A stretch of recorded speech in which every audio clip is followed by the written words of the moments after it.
Budget की तो तकरीर हम करेंगे, उसके ऊपर थोड़ा मुझे मौका डेफिनेटली थोड़ा ज़्यादा ही दीजिएगा। मैं कल कुछ होने वाली यहाँ पे गुफ्तगू हुई, हमारे कुछ अराकीन हैं कराची से, कुछ मेंबरान हैं MQM के जिन्होंने कल यहाँ पर कुछ बातें की, उनका मैं जवाब देना चाहती हूँ। स्पीकर साहब, बात यह है कि होना तो ये चाहिए कि ये बजट की जो सेशन होता है इसमें हम बजट के ऊपर ज़्यादा तबसरा करते हैं, इसमें हम कोर उन इश्यूज़ पे तबसरा करते हैं जो ये ऐवान एड्रेस कर सकता है।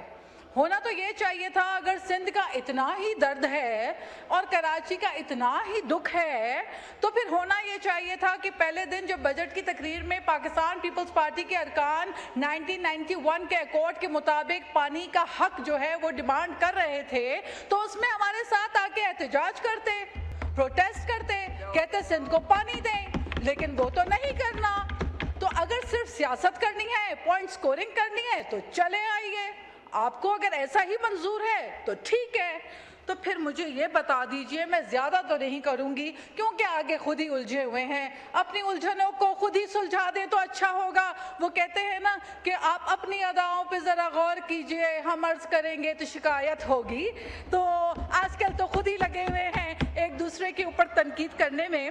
तो मैं सिर्फ ये कुछ सवाल पूछना चाहती हूँ, क्या मैं एक कराचीआइट हो के, स्पीकर साहब आपकी तवज्जो चाहती हूँ, स्पीकर साहब क्या मैं एक कराचीआइट हो के, बॉर्न एंड रेस्ड कराचीआइट हो के, हम वो लोग हैं जिन्होंने कराची में जन्म लिया, तालीम हासिल की, हमारे वालिदैन कराचीआइट के हैं, हमारी ख़ानदान आबा अजदाद कराची शहर में रहते हैं, हमारी ख़ानदानों की कब्रें कराची के अंदर हैं। हम भी उतने ही कराचीआइट हैं जितने आप हैं, जितने कराची में बसने वाला एक पश्तून है, जितना कराची में बसने वाला एक बलोच है, पंजाबी है, जो कराची में बसता है वो कराचीआइट है। लेकिन आपने लसानियत के नाम पे जो बीज बोया, तो आप मुझे बताइए, क्या मैं भूल जाऊं कि 1988 से 1992 तक मेयर कराची कौन थे? क्या मैं ये भूल जाऊं कि 2005 से 2010 तक मेयर कराची कौन थे? क्या मैं ये भी भूल जाऊं कि 2016 से 2020 तक मेयर कराची कौन थे? और मैं ये भी भूल जाऊं कि परवेज मुशर्रफ के दौरे हुकूमत में स्याह सफ़ेद के मालिक कौन थे? क्या मैं ये भी भूल जाऊं कि एक कॉल रात के 2 बजे आती थी कि कराची को बंद कर दिया जाए और फिर कराची जो पाकिस्तान के मईशत का 70% हब है उसको आनन फानन स्विच ऑन और स्विच ऑफ कर दिया जाता था। एक हड़ताल के नाम पे सैकड़ों बेगुनाह नौजवानों की जानें जो है वो ले ली जाती थी। क्या मैं टारगेट किलिंग भत्ताखोरी भूल जाऊं? क्या मैं घोस्ट एम्प्लॉइज भूल जाऊं? क्या मैं भूल जाऊं कि वाटर बोर्ड के अंदर जो घोस्ट एम्प्लॉइज स्टफ किए गए जिनकी वजह से वाटर बोर्ड की नाकिस कारकर्दगी की जिम्मेदारी आयद होती है जिन पर? क्या मैं बल्दिया सानेहा भूल जाऊं? क्या मैं भूल जाऊं कि आपने खौफ और हू का आलम किया हुआ था, कराची का बच्चा बच्चा आपके नाम से डरता था?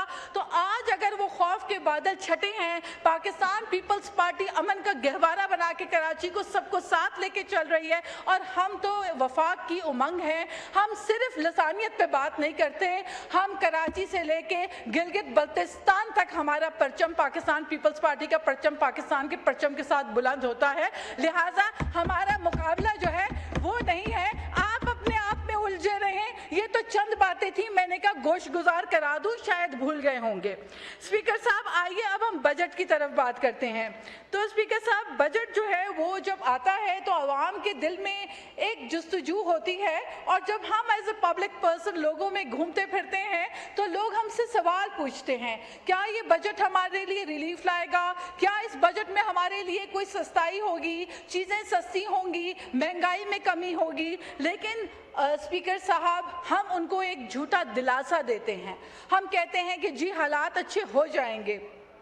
लेकिन स्पीकर साहब, हकीकत तो कुछ और है। जो बजट हमें यहाँ तकरीरों में सुनाई देती है वो कुछ और सुनहरे अल्फाज होते हैं, लेकिन हकीकत में ये है कि पाकिस्तान को इस वक्त दरपेश 2 सबसे जो ख़तरनाक चैलेंजेस हैं, वो सबसे इम्पॉर्टेंट, ख़तरनाक, खौफनाक जो चैलेंजेस हैं उसमें सबसे बड़ा हमारा चैलेंज है मौसमियाती तब्दीली का, क्लाइमेट चेंज का चैलेंज है। और हर आने वाला साल गुज़िश्ता साल से ज़्यादा खौफनाक, ज़्यादा ख़तरनाक होता है। कीमती इंसानी जानों को, मवेशियों को, ज़राअत को तबाह कर देता है, बर्बाद कर देता है, लोगों की जानें ले लेता है और हम फिर जो है आज से 25 साल पीछे जाके खड़े हो जाते हैं। इस वक्त हमारा किसान परेशान है, हमारी ज़राअत मुतासर है और हमें फूड इनसिक्योरिटी के खदशात हैं। तो इसलिए क्लाइमेट चेंज का सबसे बड़ा जो खौफनाक हमारा एक खतरा हमारे सर पे मंडला रहा है, क्योंकि पाकिस्तान 7,500 ग्लेशियर्स का घर है।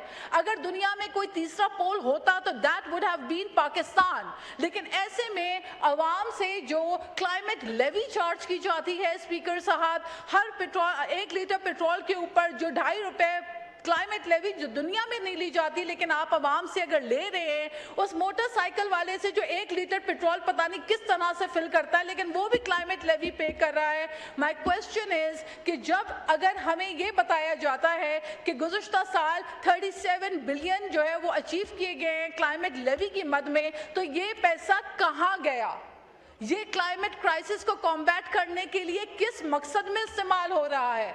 क्या ये पैसा जो क्लाइमेट लेवी की मद में आवाम से लिया जा रहा है, क्या ये पैसा क्लाइमेट एक्शन पे इस्तेमाल हो रहा है या कौमी खजाने में जाकर गायब हो रहा है? और अब कहा जा रहा है कि 51 बिलियन जो है वो टारगेट है क्लाइमेट लेवी का। सो माय क्वेश्चन इज कि हमें ये बताया जाए कि जो क्लाइमेट एक्शन के नाम पे आप आवाम से पैसा ले रहे हैं, ये पैसा किस मद में खर्च हो रहा है? इसके बाद हमारे पास आता है आईटी सेक्टर। तो स्पीकर साहब, इस वक्त सबसे दूसरा जो अहम खतरा है वो एआई का है। एआई टेक्नोलॉजी को दुनिया बहुत तेजी से इस्तेमाल कर रही है एक प्रोडक्टिव अंदाज में, लेकिन हमारे पास अफसोस के साथ हमने चूंकि अपने आईटी सेक्टर में इन्वेस्ट नहीं किया, लिहाजा हमारे पास हमने सिर्फ टिकटॉकर्स बना दिए हैं और हम उसी में खुश हो रहे हैं कि हमारा नौजवान टिकटॉकर बन गया है। हमें एआई से मुतारफ करके अपने नौजवान को वो तालीम से आरास्ता करना है कि वो दुनिया का मुकाबला कर सके, मगर सरप्राइजिंगली आईटी सेक्टर में 5.2 बिलियन एलोकेट किए गए हैं to train 1,20,000 youth in IT related field. तो इसमें मैं जानना चाहती हूँ कि इसमें ब्रेकडाउन क्या है, सूबों को कितना, सिंध के, पंजाब के, बलूचिस्तान के, केबी के सूबों को अगर आप डिवीजन करें तो ये तो हज़ारों से भी मेरे ख्याल है हज़ारों तक सिर्फ बात जा रही है। हमारे लाखों नौजवान बेरोजगार हैं, हमारी ग्रोथ इससे इफेक्ट हो रही है। आगे ही हमने कहा है ग्रोथ हमारी जो है वो इतनी ज़्यादा नहीं होने वाली, एक्सपेक्ट टारगेट जो हमारा है वो कम है। तो अगर हम नौजवानों को आईटी जो दुनिया का मुकाबला कर रहा है, दुनिया रोबोटिक्स की तरफ जा रही है और आने वाले 5 सालों के बाद दुनिया का हर काम, तकरीबन 70% काम घरों से, वर्क एट होम, ऑनलाइन होगा और सब एआई टेक्नोलॉजी के जरिए होगा। ह्यूमन रिसोर्स जो है वो उसकी जरूरत ही नहीं पैदा होगी। ऐसे में क्या हम अपने लोगों को ट्रेन कर रहे हैं दुनिया से मुकाबला करने के लिए? स्पीकर साहब, दूसरी बात मैं ये कहना चाहती हूँ कि पाकिस्तान में जो पावर्टी है, गुर्बत की जो सरकारी हद का जो मुतय्यन किया गया है वो 8,483 रुपीज़ है। तो स्पीकर साहब, यानी कि पाकिस्तान में 8,500 रुपये से कम कमाने वाला शख्स गरीब है और उससे ऊपर जो कमाएगा 8,700, तो वो गरीब नहीं होगा। अब मुझे ये बताइए कि एक घर में अगर सिर्फ 39 यूनिट बिजली इस्तेमाल होती है और मेरे पास ये बिल्स मौजूद हैं, 39 यूनिट अगर बिजली 40 यूनिट भी इस्तेमाल नहीं होती तो उधर भी 6,000 रुपए बिजली का बिल आ रहा है। क्योंकि पहले तो बिजली इस्तेमाल करने पे बिल आता था, अब तो मीटर लगने पर बिल आ रहा है और 5-5 हज़ार आपके जो फिक्स चार्जेस हैं जो मुख्तलिफ मद में आप आवाम से वसूल कर रहे हैं, ये फिक्स चार्जेस जो है ये आवाम दे नहीं सकती। आप मुझे बताइए, इलेक्ट्रिसिटी के बिल में GST, electricity duty, fuel cost, फिर उसके बाद फाइनेंसिंग सरचार्ज, टीवी लाइसेंस फी, यानी कि जो गरीब जिसके घर में अगर एक बत्ती और पंखा चल रहा है वो भी आपको टीवी लाइसेंस फी दे रहा है, फिक्स चार्जेस, कैपेसिटी चार्जेस, और ये सब के बावजूद, हाई टैरिफ के बावजूद आपका सर्कुलर डेट जूं का तो नहीं बल्कि वो इजाफे में बढ़ता जा रहा है। So where is the money going? The question arises. फिर अगर अवाम बिजली की लोड शेडिंग से जो परेशान है, अगर वो सोलर की तरफ जाते हैं तो आए दिन आप एक नया खबर छोड़ देते हैं कि सोलर में 18% टैक्स, न जाने कितने परसेंट टैक्स, तो लोग खौफजदा हो चुके हैं। मार्केट के अंदर एक नेगेटिव सेंटिमेंट जा चुका है कि अगर लोग सोलर भी लगाएंगे तो कल को आप टैक्स लगा देते हैं तो अवाम फिर परेशान। तो खुदारा इतना बर्डन जो है वो अवाम पे ना डालें। और बिलखुसूस मैं कराची की अगर बात करूं तो इस वक्त लोग लोड शेडिंग से परेशान हैं। हम हलकों में जा नहीं सकते। हम अपने हलकों में जाते हैं तो लोग हमसे पूछते हैं कि ना गैस है, हम 2 रोटी नहीं बना सकते। अवाम कहती है ना बिजली है, ना गैस है, ना पानी है, तो अवाम जाए तो जाए कहाँ? इन ऐवानों में बैठ के हम सिर्फ थंपिंग करने के लिए तो नहीं है ना। हमारे ये जो ग्रीवेंसेस हैं इनको एड्रेस होना चाहिए, इनको हल होना चाहिए। आप मुझे ये बताइए कि 8,500 रुपये अगर आपने रखा है कि ये तयन किया है, इसको आपने सरकारी रेट लगाया है कि इतनी कमाने वाला हद तक गरीब है, उससे ऊपर नहीं है, तो जो शख्स 9,000 रुपये भी अगर कमा रहा होगा महीने का, वो 6,000 रुपये बिजली का बिल देता है, तो वो 3,000 रुपये में रोजमर्रा का 370 रुपए का 1 लीटर पेट्रोल डालेगा, तो वो रोटी कहाँ से खाएगा? वो दवाइयाँ कहाँ से लेगा? वो अपने बच्चों के पैर की जूती कहाँ से लेगा? क्या उसका हक सिर्फ ये है कि वो सांस के ऊपर, हवा के ऊपर वो गुजारा करे? उसको 2 वक्त की रोटी मैसर नहीं होगी तो वो कहाँ जाएगा? मुझे समझ नहीं आती कि ये जो फाइनेंस में बैठकर ऐसे बजटिंग होती है और आम आवाम को, जो कि 10,000 9,000 रुपए कमाने वाला शख्स है, उस पर मजीद आप टैक्स डाल देते हैं जो ऑलरेडी टैक्स के बर्डन में दबा हुआ है। तो मुझे बताइए, ऐसे में तो मैं हैरान हूँ कि अल बैरूनी, अल ख्वारिज़मी या Pythagoras, These are all mathematicians. These were all mathematicians. इन्होंने हमें सिखाया, ये तो सोच रहे होंगे, सटपटा रहे होंगे कि हमने तो कहा था 2 + 2 = 4, लेकिन यहाँ पे कहा जा रहा है कि आप 8-9 हज़ार रुपए कमा रहे हैं और उसके बाद आप गरीब नहीं हैं। तो ये तो एक तो गुर्बत की डेफिनेशन को इम्प्रूव किया जाए ताकि आवाम को पता तो चले कि कौन सा लग्जरी जो है वो 8,000 रुपए में जो है वो इस्तेमाल कर सकते हैं और वो हासिल कर सकते हैं। अच्छा स्पीकर साहब, अब बात ये है कि हमारे पास एक और मसला जो सबसे बड़ा है वो स्टंटेड ग्रोथ का है। 40% of children in Pakistan are malnourished. तो स्टंटेड ग्रोथ हमारा बहुत बड़ा इशू है, फूड से इनसिक्योरिटी हमारा बहुत बड़ा इशू है। इन चीज़ों को एड्रेस करने के लिए I think we need to focus more on this. 1/3, more than 1/3 of the children of school going age are out of school. So these are alarming facts and we need to address these. We need to work out on these. 85% of the youth in Pakistan who are doing jobs are doing informal jobs with no social protection and they do not have any job security. Over a stroke of pen they are fired, they have no job security. तो इन चीज़ों को मद्देनजर रखते हुए IT minister भी बैठी हुई हैं। I would humbly request and suggest her कि प्लीज़ आप IT सेक्टर के ऊपर ज़्यादा से ज़्यादा फोकस करें। आने वाला दौर IT का है। इसके अलावा आप मुझे बताइए स्पीकर साहब कि जो पावर सेक्टर है उसका circular debt it is 1.8 to 1.9 trillion despite, as I repeated, the tariff has been increased regularly. फिर आपका टोटल एनर्जी का जो डेट है वो 5.2 ट्रिलियन है। तो इस सब चीज़ों का बोझ जो है वो बराह रास्त दोबारा वो टीका अवाम के ऊपर लग रहा है और अवाम की अब बस हो चुकी है। अब अवाम मजीद बर्दाश्त नहीं कर सकता। तो खुदारा या तो आप ऑल्टरनेट एनर्जी की तरफ जाएं, या आप ग्रीन एनर्जी की तरफ जाएं, या आप वो प्रोग्राम्स लेकर आए जिससे अवाम को सस्ती बिजली मैसर हो, या तो खुदारा आप अवाम के ऊपर ये जो टैक्स डालते हैं और जो लोड शेडिंग की भरमार है, और फिर अफसोस के साथ जब हम सवाल उठाते हैं तो आगे से मिनिस्टर साहब से हमें जवाब आता है कि बिजली चोरी हो रही है। अब आप मुझे बताइए कि आप लोगों को हम एंडोर्स नहीं करते बिजली चोरी को।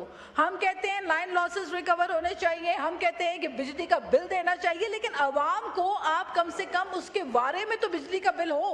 वो कहते हैं ना कि आमदनी 58 खर्चा रुपया, ये तो सुना था, लेकिन अब तो आमदनी 54 खर्चा 1000 रुपया। तो कहाँ से आवाम पूरा करेगी इस बर्डन को स्पीकर साहब? तो these are very strange and alarming fact and that one needs to really work on. और फिर उसके बाद स्पीकर साहब इन्फ्लेशन जो है उसमें according to the government 8% to 12% जो है वो इन्फ्लेशन में इजाफा हो रहा है, जबकि सैलरी के अंदर इजाफा आपने 7% किया है। I just wind it up.